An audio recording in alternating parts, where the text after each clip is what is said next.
Welcome back, shapeshifters, to season 2 of the Shape Shift Your Life podcast. As one of my girlfriends says, it is a new cycle of the Gregorian calendar. So happy new Gregory. I affirm that you had a restful holiday season, a beautiful time to tap into the slowness of winter, which we are still very much in. As you can see, I've got a new look, a new vibe this year, and I'm just really excited to come to you all with another season of exciting episodes. So today's episode is all about cool, calm, and calculated. Every year, I create a new mantra for myself. Every Gregory year, I should say, I create a new mantra for myself. And as I was thinking about what I really wanted this year to be about, this concept of cool, calm, and calculated came. And I wanted to share it with you all. And hopefully it will inspire you to create your own mantras, your own norths. I feel that this concept of cool, calm, and calculated can support all of us in finding our own cheat code in this noisy world. So I encourage you all to sit back, relax, and enjoy the show. So when we think of this idea of cool is not disengagement. Cool is actually mastery. Cool is something that many of your grandparents or many of your parents might have said, you know what, man, be cool. You're doing too much, right? Be cool. This concept of tútù in the Yoruba tradition reminds us to put some cool water on our ori. If you have ever been around me and you saw me pray, you know that that's one of the first things that I pray for, cool water to come and to cool my head. We know that water makes up the majority of our planet. We know that water makes up the majority of our bodies. We know that water is feminine in nature. Water is always taking the shape of any form. As Fela Kuti reminds us, water make no enemy. Water always knows how to find momentum. And so the ancients knew that.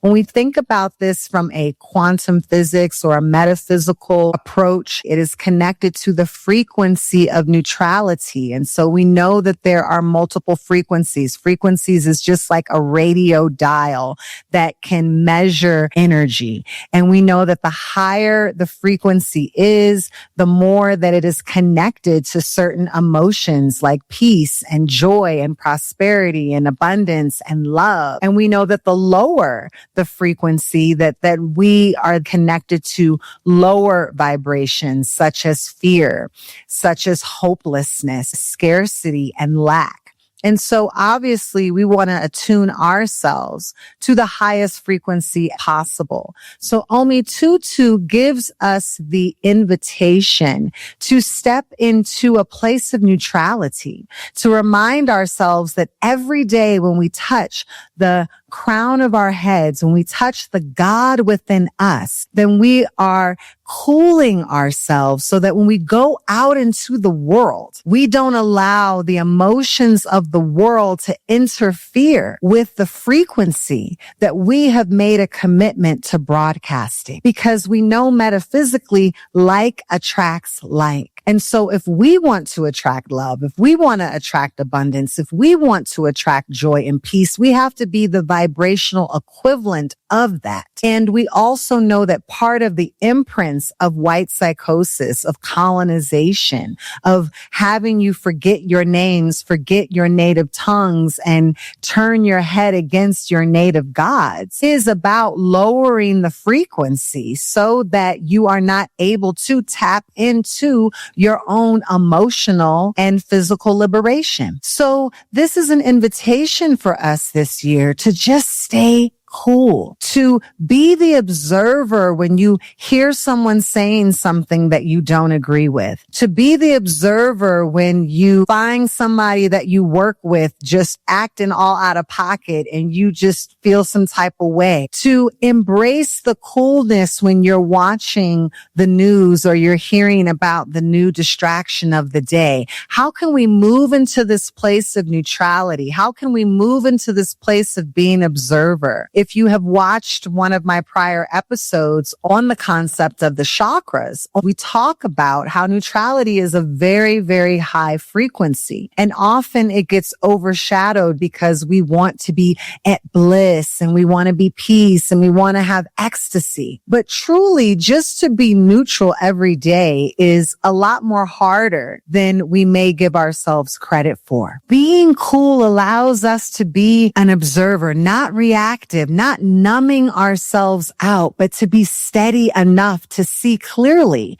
When we don't immediately respond, we reclaim our agency. Neutrality doesn't become passiveness. It actually becomes a strategy. It becomes a way of not bypassing, but to take a step back. And so one of the reflections that we can do is to ask ourselves, where am I leaking energy by reacting instead of observing? Where am I giving my power away because I feel like I have to respond? When we look at society today and we look at social media and the news cycle and how quick everything is, as our attention spans get shorter and shorter, our response times get shorter and shorter. And so it's almost like if there's a new distraction of the day and you haven't posted about it, you haven't talked about it, you haven't spoken about it, that somehow you're out of the loop or you're missing things. We live in a culture that is so quick to go to war, that is so quick to cancel, that is so quick to reject, that is so quick to other. And so part of our own liberation practice is stepping into this idea of coolness, moving through the discernment that our Ori, our first mind, our God heads, and listening to that inner voice to respond in a way that feels resonant for us, to respond in a way that honors our own physical body, to say that maybe I need some water right now. Maybe I need to take a breath. Maybe I need to take a step back, but I don't have to move and react so quickly. So that's the first invitation, shapeshifters, is to play with this idea of coolness. The second part of the mantra is this idea of calm. And I think that often we think calm means we can't react, that we can't necessarily be passionate. But when I'm really talking about a sense of deep, deep inner peace. As you know, we rounded out last New Gregory, talking about technology and the impact that it is having on our nervous systems. And many of us went through the digital detox on the last 7 days of the year. Shout out to everybody that participated. And when we finished, we came together in a short integration call to really just talk about what came up for us. And if I were to summarize some of the themes that came up for many of the folks that participated in the digital detox, was this idea of quieting the noise. That one of the things that technology does is it becomes this static in our brains, static in our nervous system, in our bodies. It's kind of like falling asleep with the TV on or the radio on. Noise that's always in the back of our minds, but that's very, very present. And that creates a certain level of anxiety because it's almost like there's construction going on outside and you're trying to meditate. And so you keep trying to focus yourself to the meditation, but you can't release this noise that's going on. And one of the things that I recognized within my own self was by being intentional and pulling myself out of social media for those 7 days, that a calm returned to my body, returned to my mind. There was this silence, a stillness that I had forgotten about because I had been so interconnected with these devices. But the moment that it left, I was able to sit with that resonance, and it was just this precious sense of peace. And so what are the types of things that we have to do every day to secure our calm? Coolness becomes a choice to be the observer, but we then have to move into the practice of how to maintain the calm, auditing what we ingest, auditing what we allow to enter into our cipher, our home, our mind, our personal space. What I realized when I did enter back on social media was, and here's the thing. I use social media. Social media is a huge tool for my business. It helps me get clients. It helps me talk about the work that I'm doing. It helps me promote this podcast. So it really was a lesson, again, of being in this world, but not of it. But I wanted to return to it with a new level of intentionality. And more importantly, I didn't want to give up the piece that I had worked so hard for those last 7 days of the year. And so one of the realizations that came to me was I need to get in and get out with technology. Post and get out. Read my messages and get out. Check up on an address for a new restaurant or location or nail shop that I want to go to and get out. As soon as I start scrolling and moving my finger in that direction to ingest the feed, that's where I get wrong. And even to be able to be super intentional before I even open up the application. Okay. Why are you going online right now? Why are you opening up that app? I'm opening that app for this. I even had to tell myself and still have to tell myself that because we all have been there. You open up the app. You don't even remember what you opened it up for. Now you're down a whole rabbit hole that you didn't even plan to attend to. And you literally forgot what your original intention was. So knowing my intention before I open up the app, getting in and getting out to engage, to send a message, to respond to folks that have engaged with my work, all of that is very important to me. But it's not very important to me to scroll through a feed unless I'm giving myself intentional space to do that, right? And I've done that too. Okay, I'm going to give myself X amount of time just to see what comes up. But the point here is that I'm directing it versus reacting. I'm creating my own momentum, and that creates a level of calm for me. Another piece that I learned during my digital detox was really being more intentional about how I'm curating what it is I'm ingesting while I'm online. To unfollow those pages that I scroll past anyway, and here's the thing with social media, it's so diabolical. How many of us has found ourselves following stuff and you did not subscribe to that? It's like, I don't even follow this shit. I'm not even just talking about like ads. I'm talking about actual people and platforms that I do not follow. And now they're saying I followed them. It's like some ghost is going through following things that I haven't even followed before. So it's important to take the time to unfollow those things, to really make sure that I'm curating my online experience in a way that really allows me to stay calm. And that means unsubscribing from some of the news, some of the things that are going on in the world, because even when I was offline, the things that were going on in the world, people came back and told me about them anyway. Did you hear about Venezuela? Did you hear that we bombed Nigeria? Even without going online, I still was confronted with these current events. So curating your social media, creating intentionality about really what is the purpose, utilizing it as a tool, and ensuring that nothing gets to take your calm away. Nothing gets to steal away your peace. And that allowed me to recognize that noise isn't just sound. It's actual information, and it's information overload, and that comparison and urgency culture and other people's projections just doesn't allow me to maintain my own calm. Calm required a level of boundaries. And as I used this word before, calm requires discernment. And so one of the things that I really had to sit with is what deserves access to my spirit?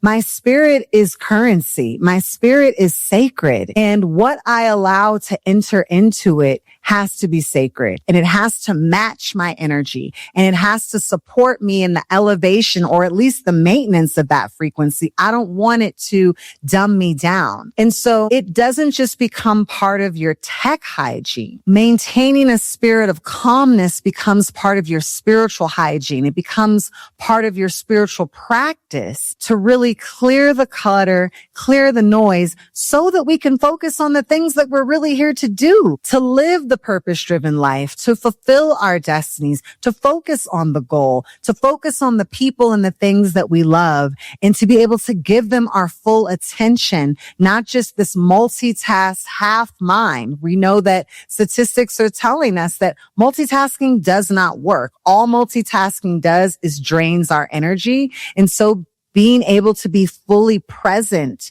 allows you to build your own energy and allows a level of presence that allows a level of calm, that allows a level of intentionality towards what we are here to do in the world. So the last piece I want to share is this idea of calculated. When I think of calculated, I think of strategy, think of intentionality. 2026, as we've talked a lot about, presents this universal energy of one representing initiation, of sovereignty, of new cycles, of planting clean seeds. It's a time of the spark. It's a time of the catalyst. And so being able to be calculated, to work with the seasons. We're still in the season of darkness. We're still in winter. We don't have to feel a sense of urgency right now to do anything because this is the divine time that the earth is giving us to seed the soil of what it is that we want to grow. And many of you know that I actually operate my business from this perspective. I don't launch a bunch of new stuff in January because I know that energetically that's not where it's at. I actually want to receive a boost from the universe. I know that when I align myself with the cycles of nature because I am nature in action, then I'm able to accelerate the work. I can work smarter, not harder.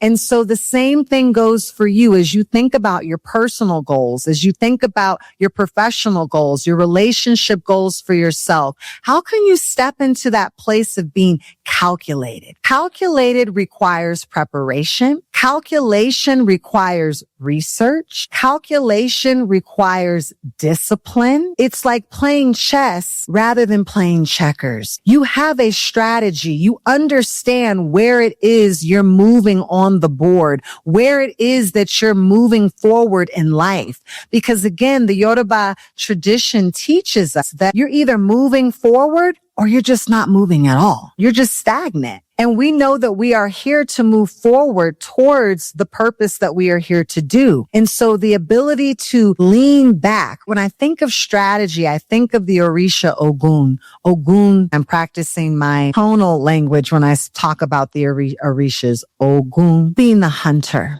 When we think about a hunter, hunters are those who get up early in the morning. Right? Sometimes before the sun even rises, they leave the village and they go off to the forest where their prey is. They have to set up shop. They have to get there in anticipation of when that buffalo or that elephant, that bird, that deer that they're trying to hunt, they have to get there before it arrives. They have to move themselves in a intentional way, just in terms of the way that they walk through the forest. They don't walk hard. If you're a dancer, you know that when we dance, we don't stomp our feet on the ground. We move lightly. We move with intention. That they have everything in their bag, their pouch that is going to aid them and the tools that they need in order to obtain their prey. That they have to position themselves in the right place. But even to know where to position themselves, they have to observe.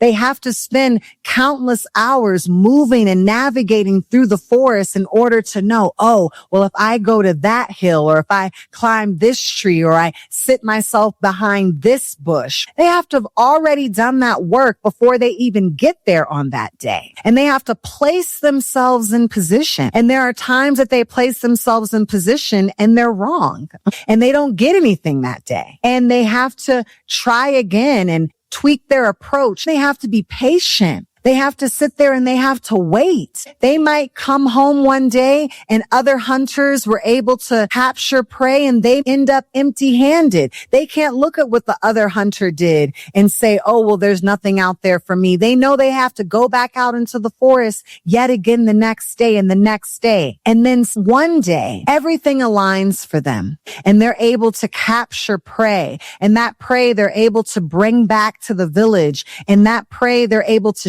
share, and every single part of that animal is used not only for physical nourishment, for spiritual needs. We're taking the hides of the skin and we're making clothing and we're creating things for our home. And then they have to go out and do it again. That's what it means to be calculated in your steps. So how do you apply that idea to yourself? Again, Ogun being the hunter, also Ochosi, another hunter, also Sagittarius. I'm a Sagittarius. That focus of the bull's eye. They're extremely focused. There's a level of precision, a sharpness. And that is the invitation of how you need to work this year. To be prepared, to do the research, to observe and understand, where are you placing yourself this year?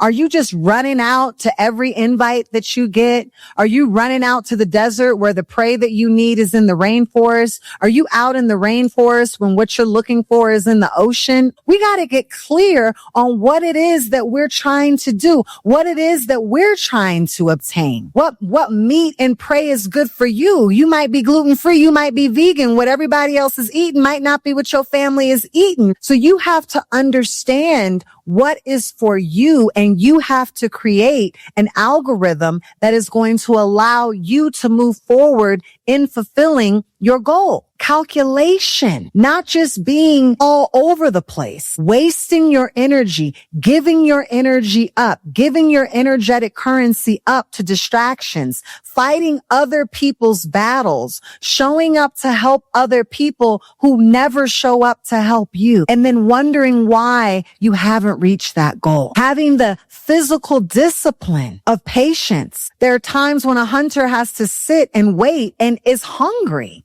And I'm not talking about the physical hunger. Walk with me in the metaphysical realm of where you may be famished. There might be something that you want to nurture your soul and you haven't gotten there yet, but you're not going to go to McDonald's while you wait.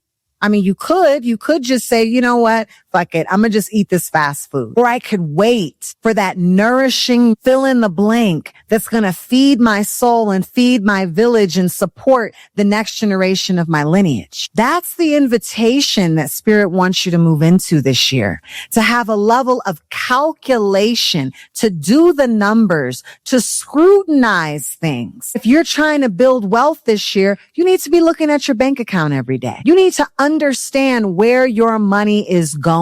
If you have a health goal, you need to scrutinize what's in your cabinets, what's in your refrigerator, the food that you're buying, the food that you ingest into your body.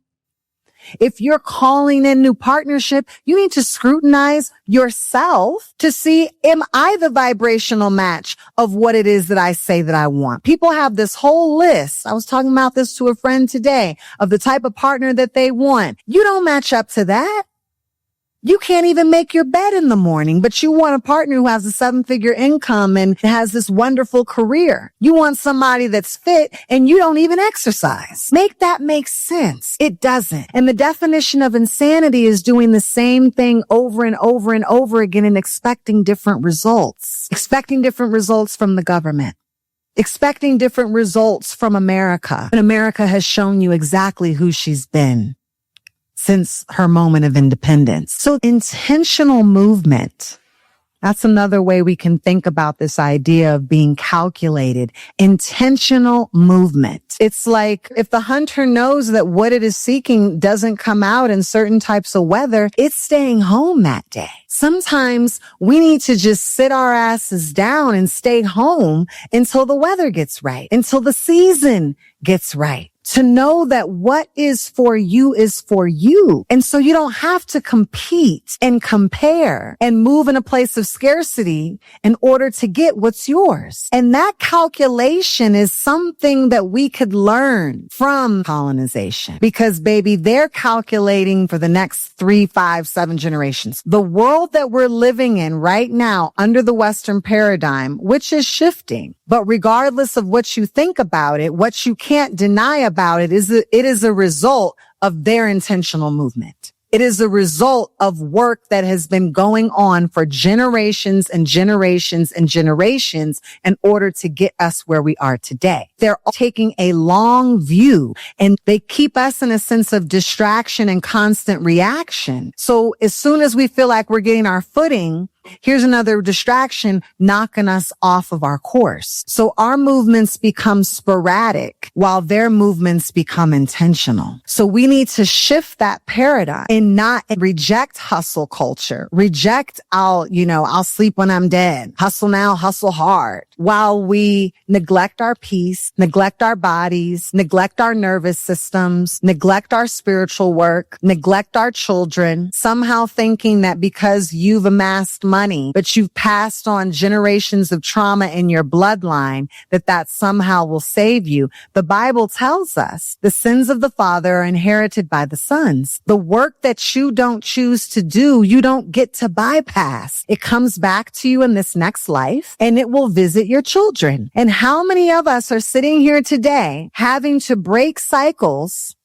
of trauma and karmic debts from our parents and our grandparents and our great-grandparents that had nothing to do with us? That imposter syndrome has nothing to do with you, but maybe 3 generations back, somebody had to deal with it. That lack of emotional intelligence that you've had to work through, and you're like, why do I have this? Well, maybe somebody else a few generations back didn't do that work. So we want to break cycles. We know that by bringing together these ideas of coolness, staying cool, being the observer, being in neutrality, taking a step back, moving slow, and coupling that with a level of calmness to audit who has access to our energy. And through that, allowing us to be the hunter in our own lives, to be calculated in our steps, to embrace the seasons, to embrace the sacred codes. And that then becomes the cheat code. That becomes your cheat code, shapeshifters. While everybody else is caught up in the distraction and the death, doom, and gloom, you aren't engaged in it. So continue to bask in the beauty of this beautiful winter season. Bask in it all season long. We're riding this all the way to March 21st when we celebrate the spring. To know that what is for you is for you. The sun will rise in the morning, but this is the time of divine darkness. And so we honor those times. Remember, everything that is created in the light begins in the dark. This is a powerful, powerful time of manifestation for those of us with eyes to see and ears to hear and the discernment to manifest it. So I affirm that you will continue to create your own momentum in this Gregory New Year rather than being in a place of reaction. And I will see you next time. Until then, keep shifting. Bye. Supreme gratitude for tuning in today, shapeshifters. Your presence is a gift, and I truly appreciate you. If you're feeling like it's time for an energetic reset, I got you. Download my free chakra tune-up, a transformative 7-day guide to realign your energy, harmonize with nature's rhythms, and recharge your spirit. Head on over to shapeshiftyourlife.com. That's one word, SH, the number 8, PE, shiftyourlife.com, and grab your copy today. Keep shifting.